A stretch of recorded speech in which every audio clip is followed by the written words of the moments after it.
Kita masuk ke pengertiannya. Pengertian dari game teori ini adalah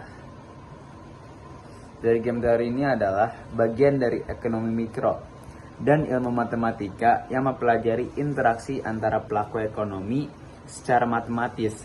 Teori ini pertama kali diperkenalkan oleh ahli matematika John van Neumann dan ahli ekonomi Oscar Morgenstern pada dekade 1940-an. Selanjutnya di sini ada konsep dasar game teori. Ada 6. Yang pertama, game, permainan yang menjadi model dari interaksi antara dua atau lebih pemain yang ingin memaksimalkan keuntungannya. Yang kedua, ada player, yaitu individu yang saling berinteraksi dalam sebuah permainan. Pada permainan ini diasumsikan bahwa pemain adalah orang-orang yang berlaku rasional dan ingin memaksimalkan keuntungannya. Yang ketiga ada strategi, yaitu tindakan yang diambil oleh pemain tergantung dengan model permainan. Yang keempat ada payoff, yaitu keuntungan yang diperoleh oleh masing-masing pemain atas strategi yang mereka ambil dalam sebuah permainan.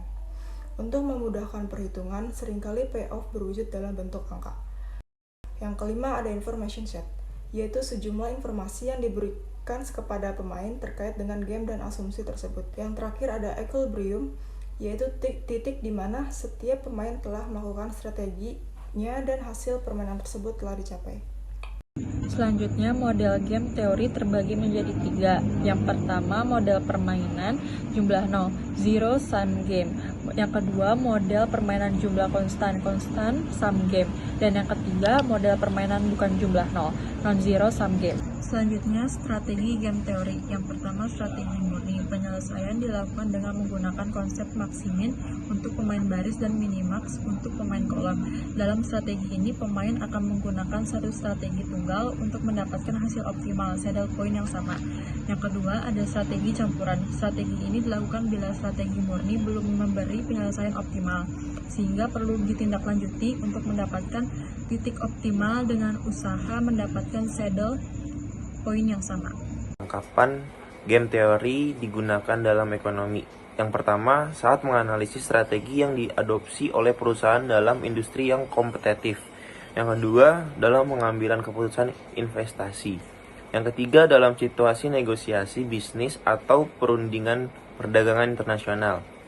Yang keempat, saat menganalisis kebijakan publik dan dampaknya pada berbagai pemangku kepentingan.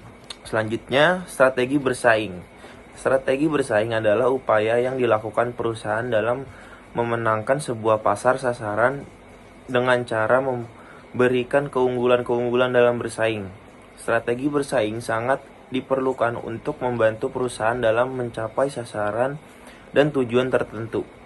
Selanjutnya, tujuan strategi bersaing. Yang pertama, membentuk suatu positioning yang tepat. Yang kedua, mendapatkan pelanggan yang setia. Yang ketiga, mendapatkan pangsa pasar yang baru. Yang keempat, menciptakan kinerja bisnis yang efektif. Lalu selanjutnya ada jenis-jenis persaingan berdasarkan tingkat substitusi produk menurut Philip Kotler. Yang pertama ada persaingan merek, yang kedua ada persaingan industri, yang ketiga ada persaingan bentuk, dan yang terakhir ada persaingan umum. Lalu selanjutnya ada 5 kekuatan bersaing menurut Michael Porter. Yang pertama itu ada pendatang baru potensial atau ancaman mobilitas. Selanjutnya ada pembeli atau kekuatan pembeli. Yang ketiga ada produk pengganti atau ancaman produk pengganti. Yang keempat ada pemasok atau kekuatan pemasok. Dan yang terakhir ada pesaing industri atau rivalitas segmen. Selanjutnya ada merancang strategi bersaing dalam rangka menciptakan keunggulan kompetitif. Yang pertama itu ada analisis pesaing, yang kedua ada merancang strategi pemasaran kompetitif yang luas, dan yang terakhir ada menyeimbangkan orientasi pelanggan dan pesaing. Di sini ada contoh kasus game teori pada strategi bersaing Grab dan Gojek di Kabupaten Kebumen.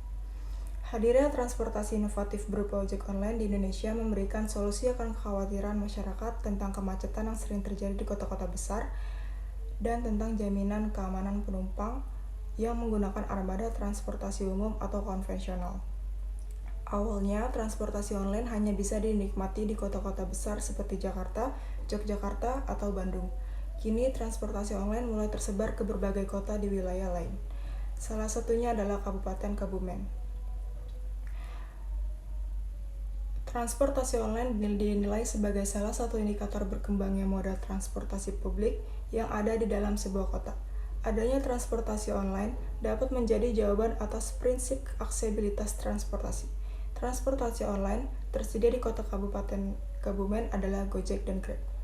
Kesamaan dalam hal pemenuhan kebutuhan pelanggan di bidang transportasi membuat Gojek dan Grab bersaing satu sama lain. Antisipasi kemungkinan strategi yang akan diterapkan oleh pesaing Gojek dan Grab dalam melakukan aktivitas pemasaran dengan berupaya menciptakan keunggulan dari berbagai faktor yang dapat menarik pelanggan untuk menggunakan jasanya sangat diperlukan seperti potongan harga, perlengkapan atribut, kenyamanan, dan sebagainya.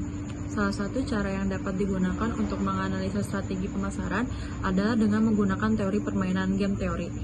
Game teori akan digunakan untuk menentukan strategi optimal bagi kedua perusahaan tersebut dengan tujuan agar persaingan berjalan dengan seimbang. Terdapat dua macam strategi optimum yang dapat digunakan oleh setiap pemain, yaitu strategi murni dan strategi campuran. Dalam permainan strategi murni, strategi optimal untuk setiap pemain adalah dengan mempergunakan strategi tunggal.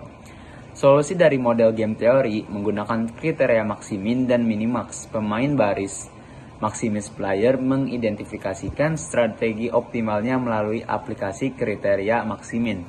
Sedangkan pemain kolom minimizing player menggunakan kriteria minimax untuk mengidentifikasikan strategi optimalnya. Dalam hal ini, nilai yang dicapai harus merupakan maksimum dari minimax, baris dan minimum dari maksimum kolom sekaligus. Solusi dari model akan memberikan total manfaat bagi pemain yang optimal. Sedangkan jika strategi murni tidak tercapai, maka digunakan strategi campuran, di mana strategi dari setiap pemain akan mempunyai probabilitas yang menunjukkan proporsi banyaknya bagian yang digunakan untuk melakukan strategi tersebut.